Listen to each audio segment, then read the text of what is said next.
વાવ વિધાનસભા બેઠક માટે પેટા ચૂંટણી માટે આજે 13 નવેમ્બરના રોજ મતદાન યોજાયું હતું, જેમાં ચૂંટણી મુક્ત, ન્યાયી અને નિષ્પક્ષ વાતાવરણમાં સંપન્ન થાય અને મતદારો કોઈપણ જાતના ભય કે શરમ વગર મતદાન કરી શકે અને કાયદો અને વ્યવસ્થા જળવાઈ રહે તે હેતુથી 321 મતદાન મથકો ખાતે ખાસ પોલીસ બંદોબસ્ત ગોઠવવામાં આવ્યો હતો। બનાસકાંઠાના પોલીસ અધિક્ષકના જણાવ્યા અનુસાર વાવમાં કાયદો અને વ્યવસ્થાનું સુચારુ આયોજન માટે કુલ 7 જેટલી મિલિટરી ફોર્સ કંપનીઓ તૈનાત કરવામાં આવી હતી। પેરામિલિટરી અને 3 SRP કંપનીઓ ગોઠવવામાં આવી હતી। તમામ ક્રિટિકલ બૂથ અને વાવ વિધાનસભાને જોડતી 7 ચેકપોસ્ટ પર CFPF કંપનીઓને સુરક્ષા સોંપવામાં આવી હતી। દરેક પોલિંગ બૂથ અને બિલ્ડિંગ પર ચૂંટણી પંચના ફોર્સ ડિપ્લોયમેન્ટ પ્લાન અંતર્ગત કર્મચારીઓ અને પોલીસ જવાનોને ગોઠવવામાં આવ્યા હતા। ત્યારે આજે બનાસકાંઠા જિલ્લાની વાવ વિધાનસભાની પેટા ચૂંટણી 2024નું મતદાન શાંતિપૂર્ણ માહોલમાં પૂર્ણ થઈ ગયું છે। વાવ વિધાનસભાની બેઠક પર કુલ 321 જેટલા બૂથ ઉપર મતદાન પ્રક્રિયા પૂર્ણ થઈ ચૂકી છે। 3,10,000 જેટલા મતદારો પૈકી 6 વાગ્યા સુધીનું મતદાન માત્ર 70% વધુ નોંધાયું છે।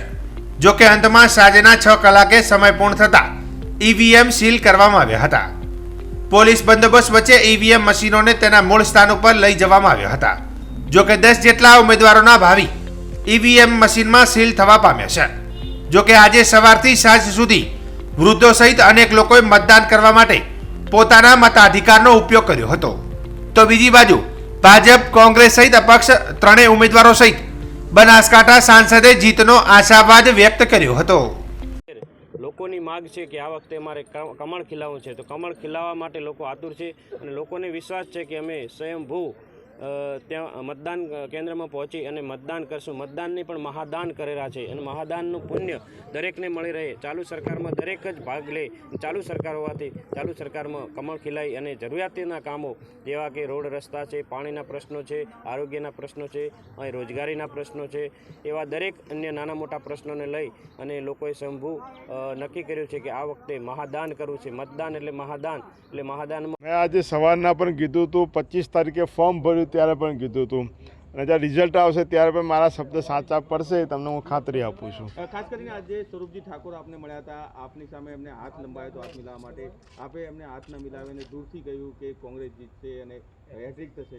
ના, એ કદાચ મીડિયાની ગેરસમજ છે। અમે ત્યાંથી બૂથ પરથી હું આવતો એ જતા હતા અને બધા સામે સામે નમસ્કાર કરીને જતા હતા। એમણે એવું કીધું મને આશીર્વાદ આપો, એટલે મેં એવું કીધું આશીર્વાદ તો કીધું ગુલાબને આપવાના છે ને કોંગ્રેસની હેટ્રિક લાગવાની છે। બાકી કોઈ એવું, હું તો નાનામાં નાના માણસને પણ જો પોતાને ગળે લગાવતો હોઉં તો આ તો ભાજપના ઉમેદવાર છે, તો એવું કોઈ દિવસ મારો વ્યવહાર હોય નહીં કોઈની જોડે।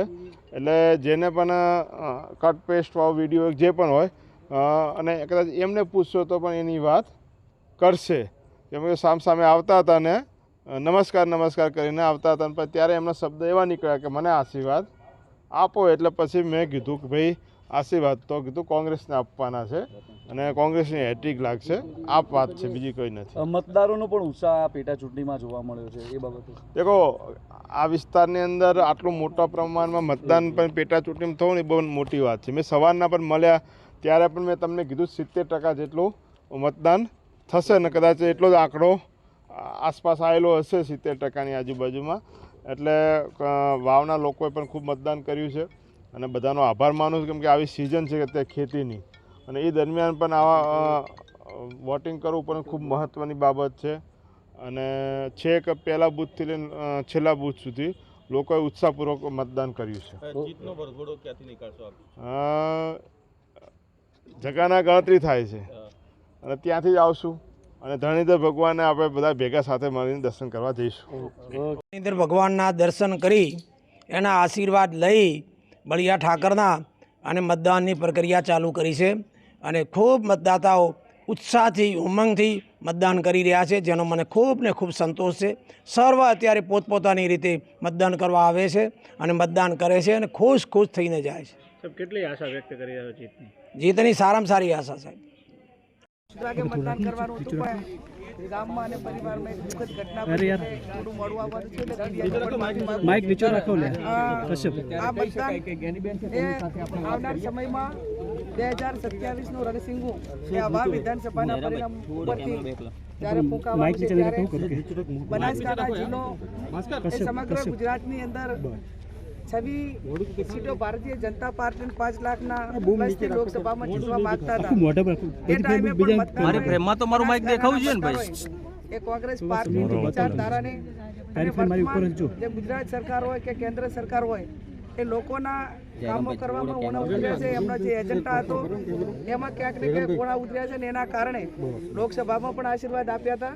અને આ પેટા ચૂંટણીમાં અહીંયા પુનરાવર્તન કરીને કોંગ્રેસ પાર્ટી વિધાનસભામાં હેટ્રિક મારશે અને કોંગ્રેસના મતદારો સર્વ સમાજના મતદારો કોંગ્રેસ પાર્ટીના ઉમેદવારને આશીર્વાદ આપશે અને કમળ ઉપર ગુલાબ ભારે પડશે અને અમારો જે વિજય છે એ નિશ્ચિત છે. આ મતદાનના મથકોની મુલાકાત લેતા અને મતદારોનો ઉત્સાહ જોતા એટલે 23 તારીખે પરિણામ આવશે ત્યારે અમારો વિજય વરઘોડો અને અબિલ ને ગુલાલના જશના ભાગીદાર એ વાવ વિધાનસભાના સર્વ સમાજના મતદારો થશે એવો મને મારા મતદારો ઉપરના વિસ્તાર ઉપર પૂરો ટકાવારી જે પ્રમાણે મતદાનની છે અત્યારે લગભગ 24% ઉપર મતદાન જતું રહ્યું છે. શું લાગે છે મતદાન હજી વધશે અને વધશે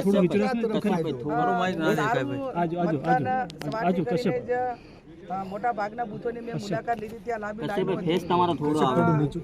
25% જે ઓલ ઓવર મતદાન છે પણ એ અત્યારના સમય સુધી ખૂબ સારું કહેવાય. જે જાતિ સમીકરણના આધારે પણ પોતપોતે ઉમેદવારો પૂરા પ્રમાણમાં મતદાન થાય એવા એમના ટેકેદારોના બધાના પ્રયાસો રહેશે.